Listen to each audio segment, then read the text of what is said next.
things that'll kill a church, right? If you wanted to know how you do this, there's a few things that'll kill a church. If I were to ask you, like, what things would kill a church, you would probably start off talking about the pastor, right? The pastor steals money, the pastor has an affair, the pastor goes off the rails, that'll kill a church. And it will, for sure. Maybe you would talk about a volunteer or somebody having an inappropriate relationship or abusing somebody. That can also do it, for sure. But the thing about those two examples that we see the most, we think about the most, that we would maybe name, is those two are really obvious. Those two are really obvious because they're like gunshots to the body of Christ.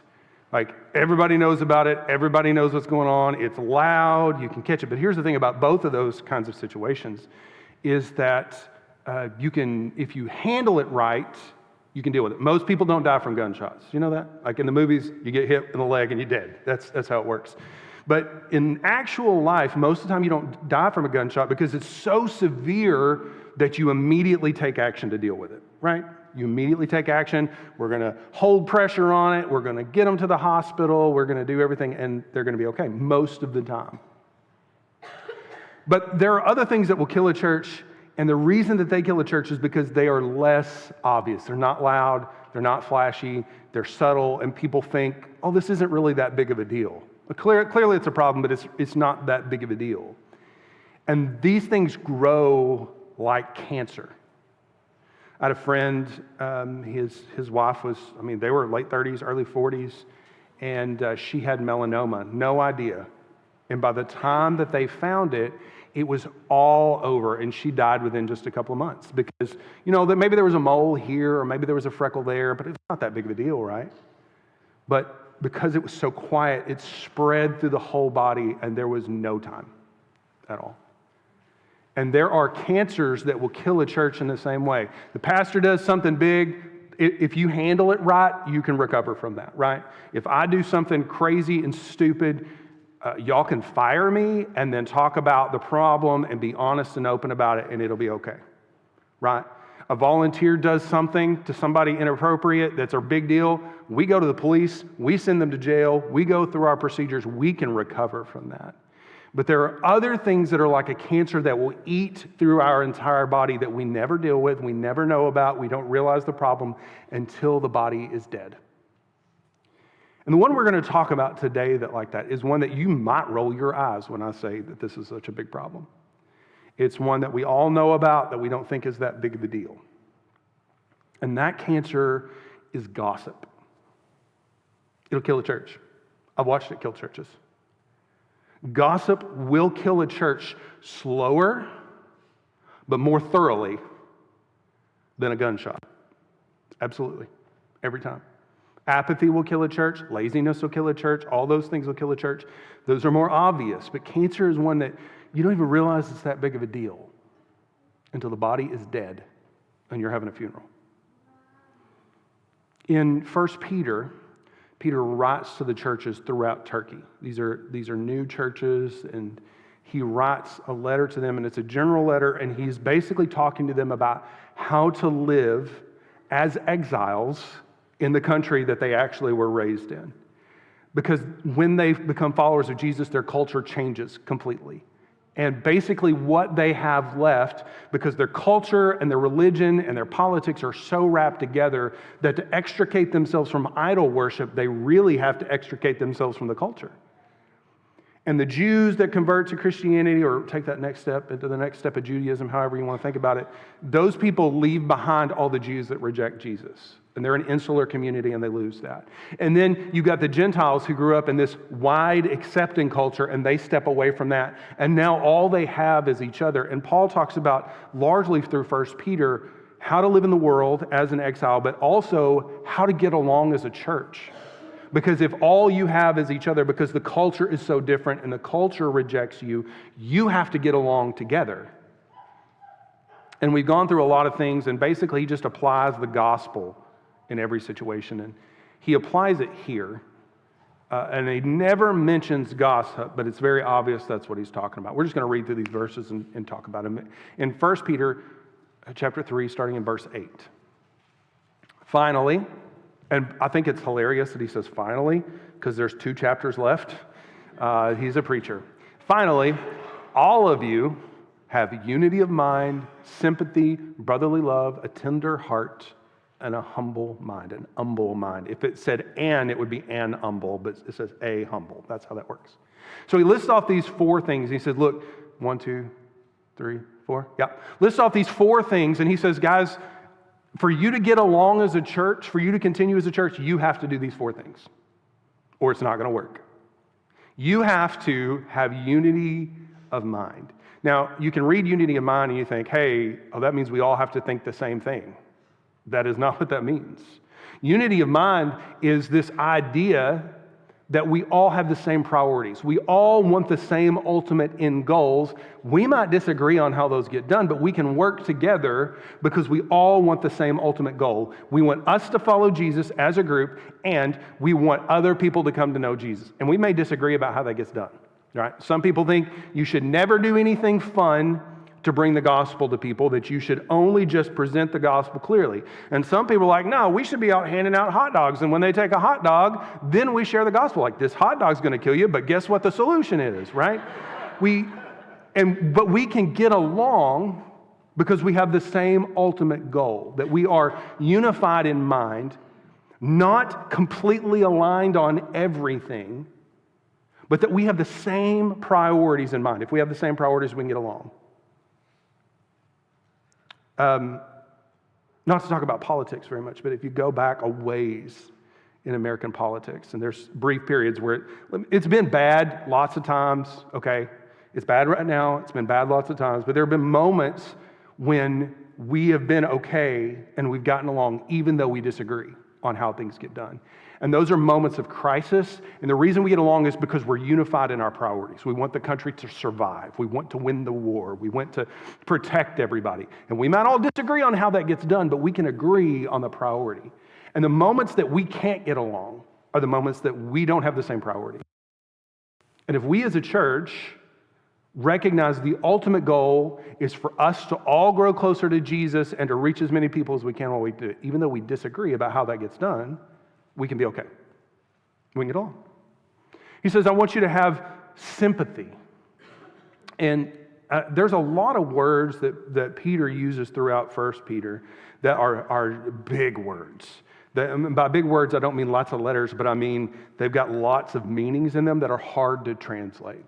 And the translators do their best. And they use this word sympathy. And sympathy is appropriate, but it also misses about half of what this means. So what is sympathy? Sympathy is when I look at your situation and I feel concern for you because of what you're dealing with, right? I feel sad because of what you're dealing with. I want to help you because of what you're dealing with. And sympathy is always a negative thing, right? You're going through something negative and I respond in a way to help you. And that's something we should do. But this goes beyond that. And the idea here is that we should feel the same feelings that the other person is feeling. So if you're having a hard time, that I suffer with you. That's what that means. And if you're having a good time, that I celebrate with you. We're kind of good at the celebrate, not great. And I don't mean us specifically, but I mean people in general are kind of good to celebrate, and we're really terrible at the suffering. We're really bad at it. And it's not because we don't care. But if you talk to, let's say, cancer patients, and if you don't believe me, you can maybe you can ask Myra about this. She's probably teaching or something today. But you can ask Myra about how it was, or maybe you can ask David about how it was when you've been through, and other people have had cancer. What happens when you first get cancer is that everybody comes around and says, oh, I'm so sorry. I'm so sorry. What can I do for you? How can I help? And then they stop. It's not that they don't care, it's just they don't know how to function.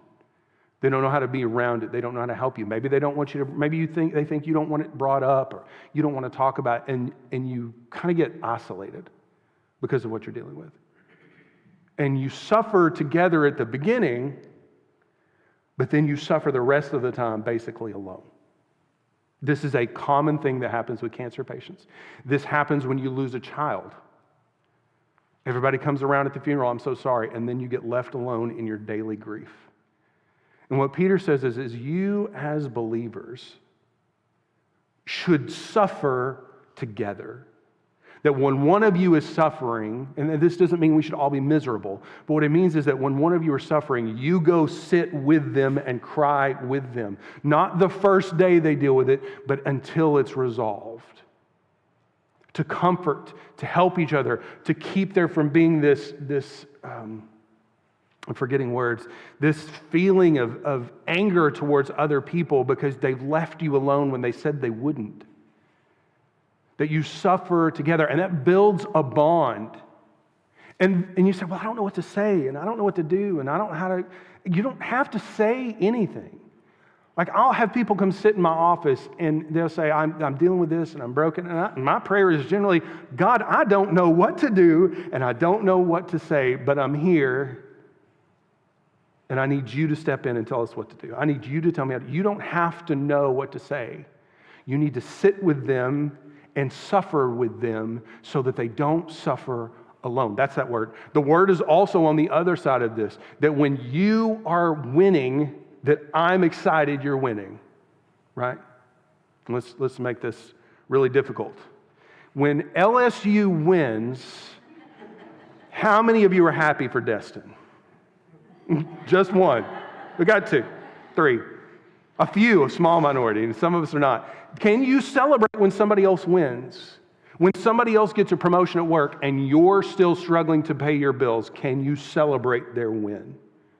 When somebody else, their marriage is going really well and they hit this milestone and your marriage is about to fall apart, can you celebrate with them? The call is to be as happy for them, with them, to celebrate the good things that God is doing as you would be if it was happening to you. That's incredibly difficult.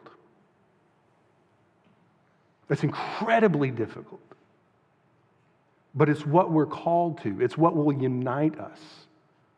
Whenever we can say, if you're suffering, I'm going to suffer with you. And if you're celebrating, I'm going to celebrate with you because I'm excited for you regardless of what's happening to me. And then when something happens to me, that you come and suffer alongside with me. You know what happens with people that will do that for you? You get along. That's what happens. You stay together because those are your people. Sympathy, unity of mind, brotherly love. We've talked, there's 5 things on that list. Dadgum. Brotherly love. I couldn't count. Tyler knew. He counted. I saw the look on his face when he did it. Brotherly love.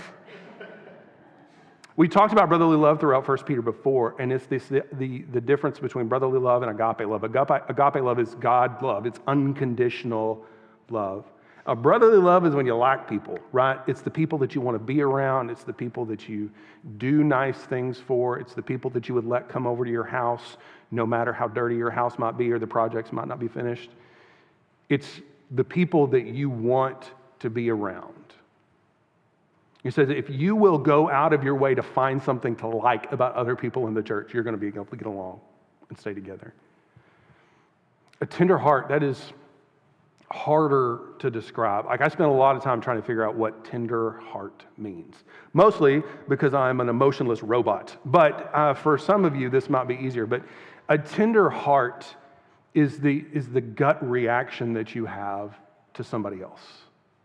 They're suffering. What's your gut reaction to them? They're happy. What's your gut reaction to them?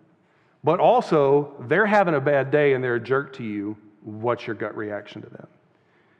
Is it to bow up on them and get back up in their face? Or is it to love them enough to say, that is not like them. I wonder what's going on. I wonder how I can help. I wonder what's happening because this is not them. He said to have a tender heart is to have a positive gut reaction to the people around you.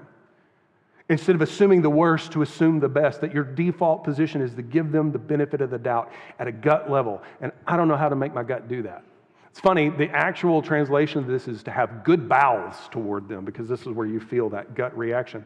But he says, I want you to have a good gut reaction. And that takes work. That takes effort. That takes you making a decision to have a good response to them and to not bow up on them because they bow up on you over and over and over until this becomes a gut reaction.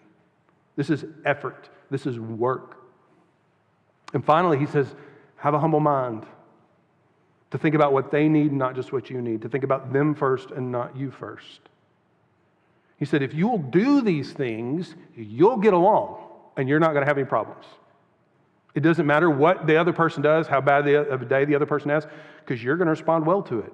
And when you have a bad day, they're going to respond well to you. And when y'all disagree about things, it's going to be okay because you all have the same end goals in your mind and you love each other and you're going to work it out. There's not a problem you can't get through if you do these 5 things. There's nothing. And what's funny when I look at this list is this is just an application of the gospel, right? That's all this is. See, I am a sinner. The punishment for sin is death. He told Adam and Eve that in the garden. All you got to do to live is make me your God. But when you reject me as your God, when you take upon godhood and the ability to decide right and wrong for yourself, you don't get life from me anymore. You're not going to treat me as your God when you want life and then reject me whenever you want to move on to something else. That's not how this works. Either I'm your God and I give you life, or I don't. And all of us have rejected God. All of us have decided for ourselves, we are going to decide right and wrong for ourselves. We are going to be our own gods. We're going to do this ourselves. And God gives us the freedom to choose that. But the consequence of that is death, eternal death.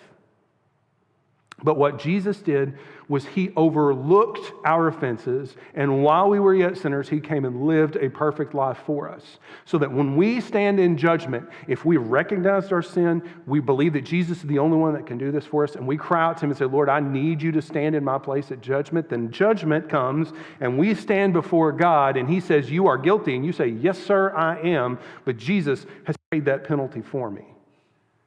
And then you have your penalty counted on the penalty of Jesus, and you spend eternity with him instead of eternity away from him.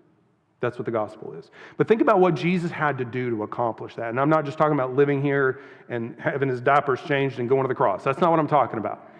What did he have to do towards us and towards the Father?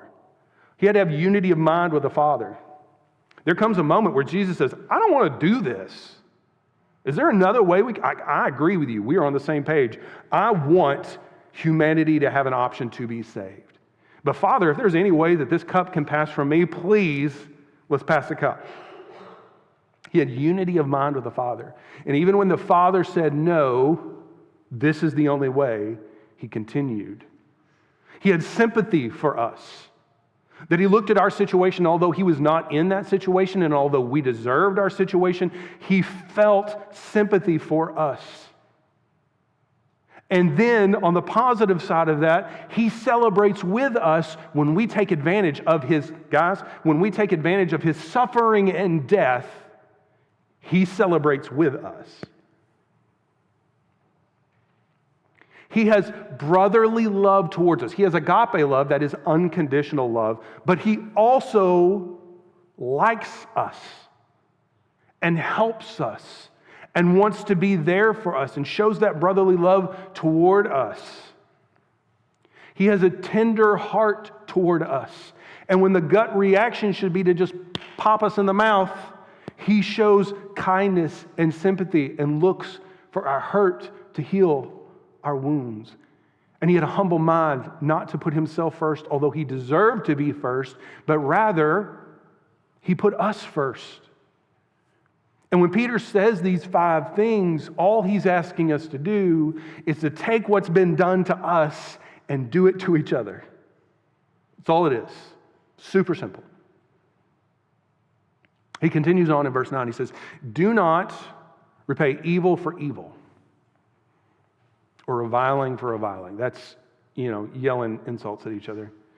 But on the contrary, bless. For to this you were called, that you may obtain a blessing. He says your gut reaction is going to be when somebody's rude to you, you're rude back. Your gut reaction is going to be when somebody treats you badly, to treat them badly back. Because the reason you feel that way is because who's going to stand up for you but you, right? Who's standing up for you but you? Who's going to get yours but you? But he says, I want you to think about it this way instead. I want you to think about the fact that you have been called by God to trust him to be the one that blesses you. And so instead of saying, I got to get back at them because of what they just did, I got to get mine because nobody else is going to get for me, you trust him. And say, instead of reacting the way that I want to this situation, I'm going to trust him to bless me. And I'm going to trust him so much that I'm just going to bless them. Because they were rude, but he's going to protect me. They took advantage of me. He's going to take care of it. He provides for me anyway. And to have this mind among yourselves that you don't fight back. When someone is evil towards you, you're not evil back to them. When someone is rude to you, you're not rude back to them. But instead you stop and think, God is going to be involved in this situation. Do I want him to have to condemn me because of my sin? Or do I want him to look at me and be pleased and bless me because I chose to trust him in this moment? Those are the instructions that he gives on how to get along, right? And we haven't brought up gossip yet. This is all just when someone treats you badly, this is how you respond as a child of God. This is what that is. But then we get into the next section. And in the next section, he quotes Psalm 34. And he goes through and he quotes Psalm 34. And what he says is, basically in this section is, the first instructions I've given to you are what you should do. The next set is what God is going to do if you choose to obey him or choose to reject him. Here's how I want you to think about this. If you're a parent, you probably understand this. And maybe you've been a kid, so you know your parents were this way, maybe. There are things that Britt cares about more than I care about, right?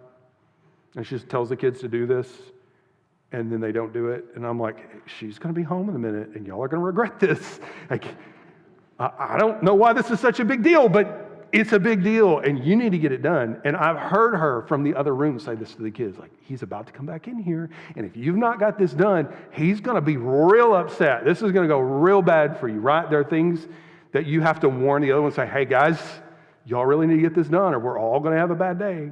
And that's how I almost feel like Peter is saying here, is like, hey, do this, because if not, this is what God has already said. Let's read what God said in verse 10.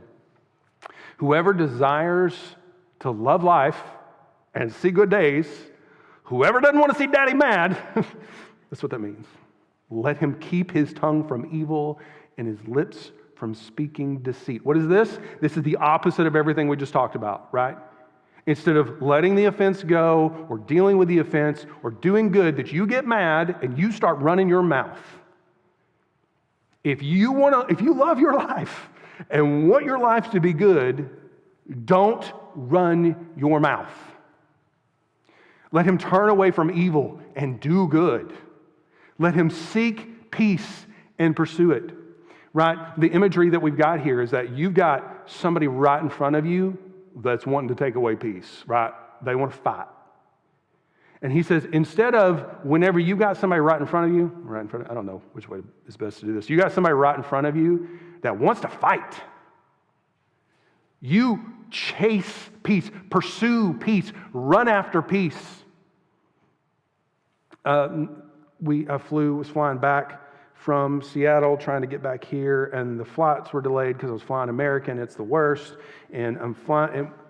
They lost my bags, just as they always do, and we got to the tarmac to make my connection early enough that I could get to my connected flight, no problem. But then we sat on the tarmac for an hour, and I'm counting the minutes. I'm counting the minutes that I've got to get to my next terminal. And it's 2025, right? So I've got my phone, and I'm mapping out in the airport how I'm going to do this. I'm like, okay, it's going to take me 6 minutes to get from where I'm at to there if I run. And I don't run. If I run, and nobody's letting me off the plane first, even though they've made announcements, right? So I'm just kind of slogging through this thing to get off the plane, and I get off the plane. And guys, you want to know what I did when I got off that plane? What mattered to me was making that gate. So I pursued that plane, right? They were counting down the minutes to run that. And I ran like I have not run since I had to do the presidential fitness mile in elementary school. I'm running and I'm hating every moment of it because what I want to do is I just want to tear into somebody for causing these problems and being awful to me that they would be this disorganized and this bad at their jobs, and I'm pursuing that gate. This is the language that's used. This is not, if it works out, it works out. If you're having a good day, if it has a good day. No, you chase peace down and you grab it by the throat and you hang on to it.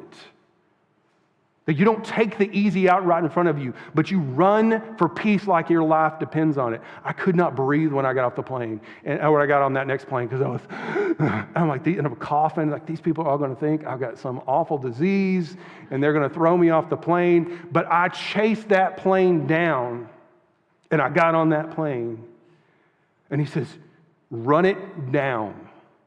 Run peace down like it matters. Walk away from the easy solution of doing evil to those who do evil to you. And get out of breath trying to get to peace. If you're not out of breath trying to get to peace, you're not trying hard enough. And this is what he says. This is the daddy's about to come home part. For the eyes of the Lord are on the righteous. You get that? God is watching. And who is he watching? He's watching the righteous. Those that are chasing after peace, those that are trusting in him. God is watching, and his ears are open to their prayer. The people that are chasing peace down, God's listening. He's after you. He's watching you. He's cheering you on as you duck around those slow people with luggage, as you go through those kiosks of people trying to sell, I don't know why they're selling hair care products at the airport, but you're running through that, ducking around them, and he is cheering you on as you chase peace. That's his reaction to you. But the face of the Lord is against those who do evil. That either way, God is watching. But it's your choice that determines his reaction to you in this situation. What are you going to do? Are you going to chase down peace and have God cheer you on and hear your prayer and bless you? Or are you going to say, well, I don't know what you expect me to do. They got up in my face, so I got up in their face. What was I supposed to do? And if you do that, having forgotten what Jesus did for you, then God is against you while you do that. This is not you lose your salvation. This is not you lose your forgiveness. But he is coming home, and you're going to deal with the consequences. So Peter lays all this out, and he says, this is how you get along. But this is not just good advice. God is watching, and he's going to react, and you have to determine how you want him to react. Do you want him to be on your side in this, or do you want him to be set against you? And if we took this and we applied it to an outside of the church context, right, this would be different. This would be, don't yell at your cashier, don't get in fights over tips, don't get in the poor greeter's face because they want to check your receipt on the way out the door, right? This is what this is. But this is not the context of this passage. The passage that we're getting is not how do you deal with outsiders, it's how do you deal with insiders. That's what this is about. And we don't generally yell at each other. Maybe in other places other than the South, they just get in each other's faces and yell. I've seen it happen a couple of times, not very often. That's generally not how we play out this sin, right? How do we play out this sin? In the South, at least, in churches, how do we play out this sin? Gossip. That they hurt me, I'm not going to get in their face because we're at church and Ben might see. So instead, what I'm going to do is I'm going to go gossip about this to somebody else. And I'm never going to deal with the problem. I'm just going to talk about the problem. And I want to define gossip for you as we go into this next part because I just want to define this for you. Gossip is a hard thing to determine. It was like, if I tell you a story about my kids, is that gossip? If you watch the news, is that gossip? If you're just repeating something that happened, is that gossip? And that's a hard line, and it goes back to intent and motive and things like that. So I'm just going to give you the two things that I use to define gossip, and understand they're bigger than that. First one is if you have a problem with somebody that you've not tried to work out with them, and you're talking to somebody else about it, it's gossip. The second one is that you're repeating something negative about somebody to someone else. It's gossip. You weren't involved, you just heard something negative, you're repeating it about somebody else. This gossip will kill a church. You say, it's not that big a deal. I just like to talk. I like to talk, I like to share news. It's prayer requests. It's gossip. And it'll kill the church. Here's why it'll kill the church. I'm a good artist. Don't let the evidence dissuade you. Look at that. Isn't that great? These two have a problem. This one woke up on the wrong side of the bed, having a rough day, having a hot flash. I don't know. Something's going on, having a hard time. And this one was just walking along, and this one came in at a hard time at them. That's what happened. Okay. The proper thing to do, what he just described for us to do, Lane, go back to that first slide, verse 8. Let's just keep that on the screen. I think it's verse 8. One more. There you go. Instead of doing that, we're going to do the right way first. We'll do it that way. These people have a beef, and this person is unreasonably upset and rude. Bad day. This person says, we've always been on the same page before. I wonder what's going on. I'm not going to throw away the last 10 years or 5 years or 20 years of us getting along over this moment. I know them. This is not how they like. We're on the same page. I know that. This person says, you know what? Something's going on. I wonder what's happening with them. And says, you know what? Is everything okay? Because you don't normally speak to me that way, but you just did. And I'm worried that something's wrong with you. Are you okay? This one says, you know what? I actually, other than this moment, I like this person. We don't get along on everything, but I remember they did this, and I remember they did that, and I get along, and I'm not going to throw all that away because of this one moment. That you have a tender heart, you feel in your gut something's not right. And you have a humble mind, and you say, you know what? Jesus did not throw me away when I sinned against him, but he came to get me, and they matter. So I'm just going to take this hit for a minute, and we're going to figure this out. That's what's supposed to happen. That's everything that Peter just described. My marker's gone. Tell you what, Satan. So, I think it was actually Mike, but he's not Satan. But instead, this is what typically happens. This person's having a bad day, one of the worst days of their life. Didn't sleep good, their neck hurts, they're feeling weird, and they're short with somebody, and this person gets their dander up. And we're at church, so they're not going to fight about it. So instead, they just get mad, and they walk away. And then they go tell this person. And because we want to be good friends, this person listens and is sympathetic about what happened. But here's the problem with this person. Here's the problem with the gossip. The gossip feels the pain. They feel the suffering. And it's not just about what happened, but it's about how they feel in the midst of it. And they're trying to communicate to this person how they feel. And so they describe this person's actions. And it's really obvious to this person that this person's actions weren't that big of a deal. They were just upset in the moment. But they're trying to make this person understand how bad they feel and get that comfort of somebody else agreeing with them and being hurt with them. So what do? They just exaggerate just a little bit, right? I'm changing the story a little bit, but I'm not really changing anything because I cannot communicate the emotional weight of what this was. So I'm just going to exaggerate it a little bit so that they feel the way I feel. And if they feel the way I feel, then I'll feel better. So you exaggerate. And it doesn't seem to work, so you exaggerate. And it doesn't seem to work, so you exaggerate. And then you know what happens when this is done? You feel better. Because you got them upset. And they were as upset as you were at this person. You feel vindicated. You feel right. Because, of course, if they got this upset, that means you were right and they were wrong, and you feel better. Except, here's the problem. You move on, but what does this person do?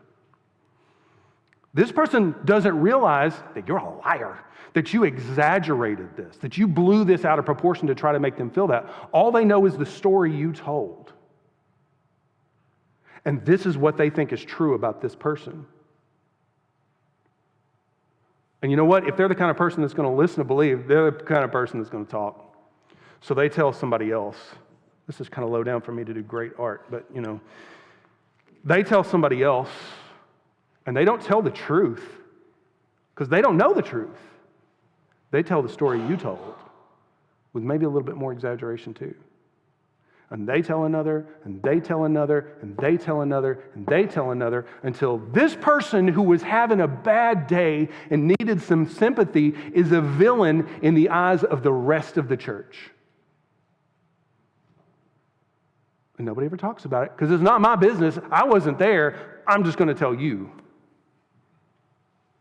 And you. And you. And you. And what this does is this put cracks throughout the church. Because if we're the kind of people that will hear the gossip and not do something about it, we're probably the kind of people that are going to hear it and repeat it. And what was an exaggeration becomes a fact. Now, I'm not going to hang out with that person. Did you not hear what they did? I'm not going to let my kids be around that person. Did you not hear what they did? And it spreads. And nobody thinks it's that big a deal, right? It's just a prayer request. Or you need to know, right? You need to know what's going on because if you're going to be around that person, you really need to know. And new people come in who weren't even here when it happened. And we say, you know what? You really need, before you go work with that person, you need to know. I just feel like I have a responsibility to tell you. And none of it's even true. And it will kill the church. And let's say that there are a couple of people here that say, hey, I'm really sorry. Let me draw them so y'all can get this. I don't know if it'll work otherwise. There we go. You've got this guy right here, and you come and tell this person, and this person says, look, you're clearly hurting. I'm sorry, but I don't think that's what they meant. And I talked to her that day, and she was kind of having a hard time. He's kind of worried about his job. I think he's never been like that before. I know you're hurt, but why don't you just go talk to him? So you don't bother telling that person anymore, right? Because they shut it down. And what happens is that when we continue with the gossip, we find the cracks that the gossip will go into by process of elimination. And those that will not receive it, you don't go back to them anymore. You go back to those who will receive it. And what happens is this spreads until one incident will shake the entire church apart. Because the cracks of division, the lies of exaggeration, have been spread throughout the entire body. And one incident will break it apart completely. This is not theory. I have watched this happen. In May, I will have been on staff at churches for 20 years. It is weird to be able to say that, but I have reached that age. So 20 years I'll have been on staff at churches, and I have watched over and over as gossip has slowly destroyed people. Many of you remember Story Church. It was started in Bentonville in 2020. And Story Church was started by two of my friends, and they did really well for a while. And they died about 2 years ago. Year and a half, 2 years ago. And here's why they died. It wasn't because of a leadership failure. It wasn't because of bad music. It wasn't because of any of that. It was because of gossip. So there were two teenagers on the worship team. And these two teenagers are great kids, trying to follow Jesus, but they're also teenagers, right? And they're dating. And they're trying to wait until marriage. That's hard. And they fail. So one night, something happens. They fail. They sleep together. And you know what they do? They don't do what regular teenagers do. Regular teenagers say, well, we already did it once, so I guess it's over now. They went to their pastor. And they said, we messed up. And we know that we need help if we're not going to do this again. We know that we should not be in a leadership position in the church. What do we do? And the pastor, they did it exactly right. We're all going to sin. They handled the sin correctly. Then the pastor handled it exactly right. He said, thank you for coming to talk to me. You're no longer on the worship team. You're going to be, if you actually want help with this, you're going to meet, you, girl, are not going to meet with me. You're going to meet with a woman who's mature, disciple you for the next 3 months. I'm going to disciple the guy. We're going to go through this together, and we're going to hold you accountable for at least 3 months. And at the end of 3 months, if y'all refrain from sin and we feel like you're both in a good place, then we'll restore you. So for 3 months, I don't know how many of you would do this. 3 months, these two teenagers showed up to these other two adults to talk to them about their sex life every week for 3 months. For 3 months, these two teenagers, after they had already committed sin, abstained from sin, not to fall back into it. For 3 months, they were pulled off stage with everybody wondering what they did to get pulled off stage. And at the end of 3 months, these teenagers who did everything right, and the pastor who did everything right, said, I'm so grateful for your maturity. I'm so grateful you followed through this plan. We're going to restore you back to where you were. We want to keep meeting with you and discipling with you in case there's a future problem, but you're back. Perfect. Except that somebody found out what they did. And this person was not interested in finding out what actually happened. He's not interested in talking to the pastor and finding out what's going on, but instead just started telling everybody else, 2 people on the worship team are sleeping together and the pastor is covering it up. And they went to everybody in the church and said, the pastor is lying and covering it up. And a few people said, I'm going to go talk to the pastor and found out about that. And they're like, okay, this is clearly the right thing. But there were a few people that were really upset. It wasn't the gossip that started the problem. It was somebody else that thought they were being righteous that said, pastor's covering this up, fire the pastor. They couldn't do it. So they went to the sending church that sends all the money and supports them overseas and said, this is what's happening. The church went and talked to the pastor and said, what happened? He said, this is what happened. They said, oh, that's the right thing to do. Didn't fire him. The people who were upset got upset again and went to churches that supported them, trying to get support pulled from them because he's covering up sin. The church is supporting them, went to the pastor and said, what's going on? He told them what happened. They said, oh, that's the right thing to do. But the gossips were not satisfied. And so they had a meeting and they killed the church. And most of the people went with the gossips and left. And the few that did not believe the gossip said, I don't want the drama. And they left. And the pastor is left with his family and a couple of people he's discipled. And the church has to decide, are we dead or are we starting over?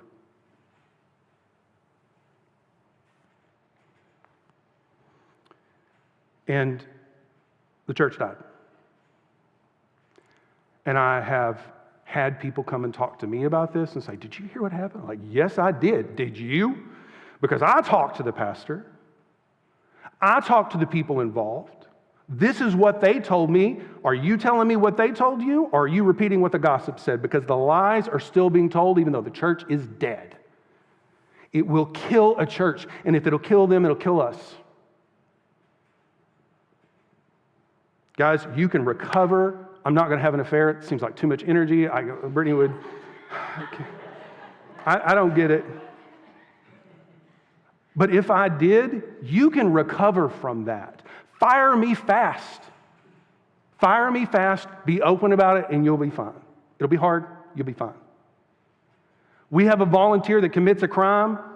We are going to fire them, report them to the police, tell the church what's going on, and we'll be fine. But if you refuse to deal with problems with other people in the church and you spread it to other people, I can't fix it. cannot fix it. I've tried.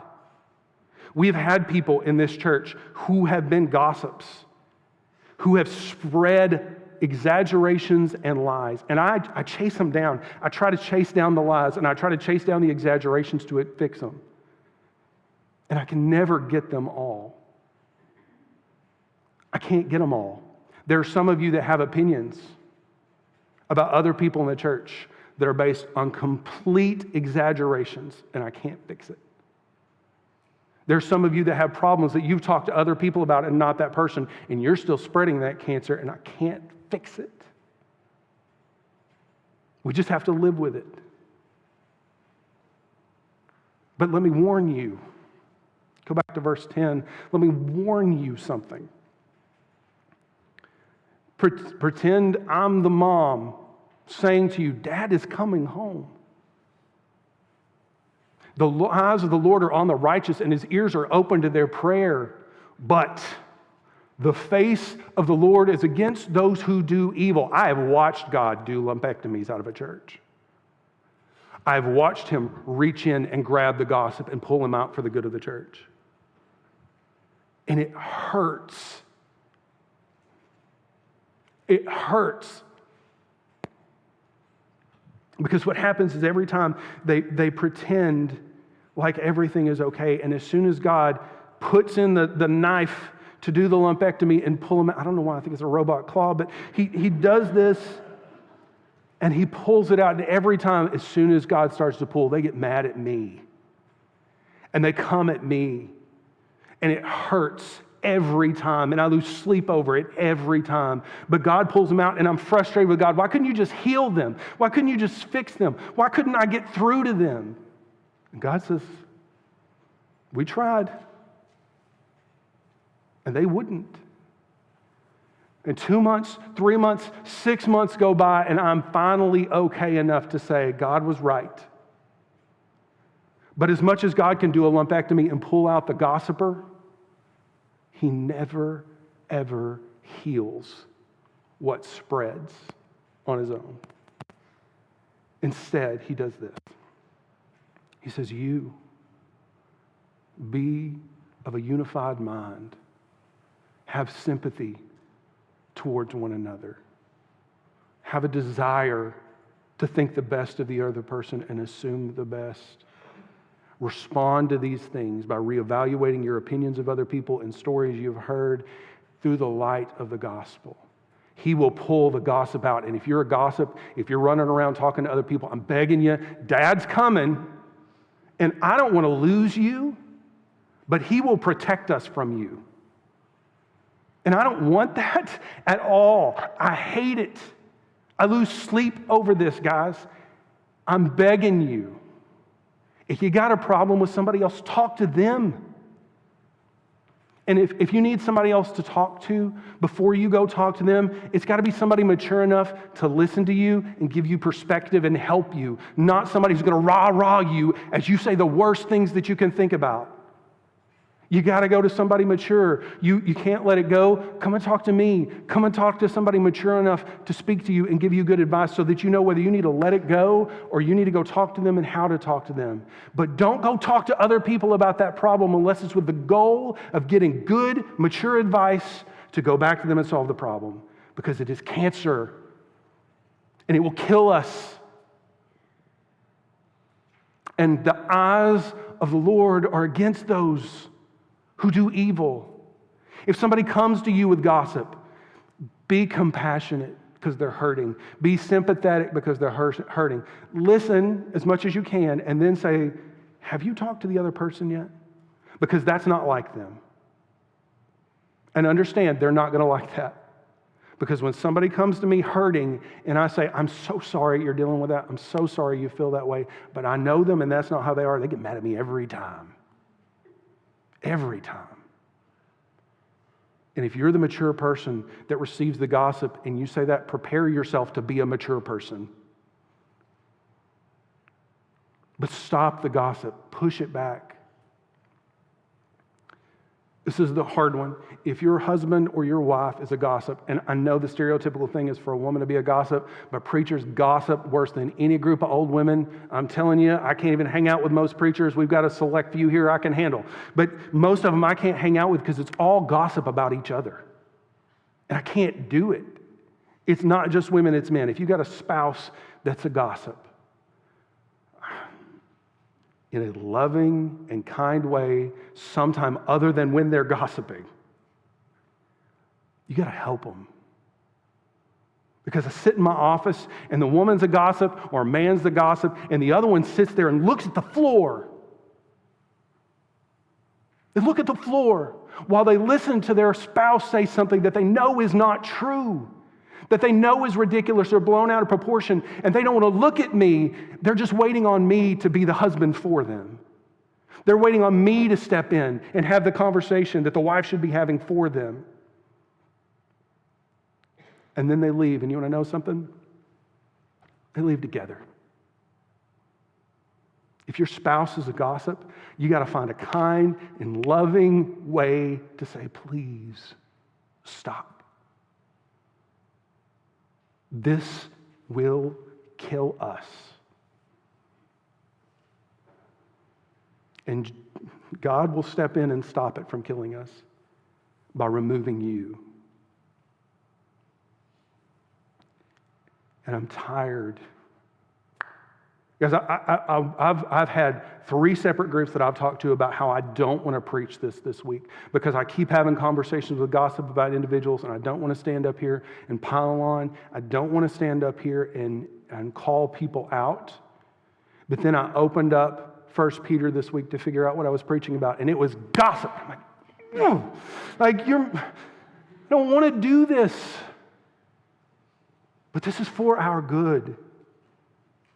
Jesus loves you, and he wants good for you, and he wants to grow you. But if you are a danger to this church, he will remove you. And I like you. I don't want you gone. And I'm going to cry about it for 3 or 4 months when you leave.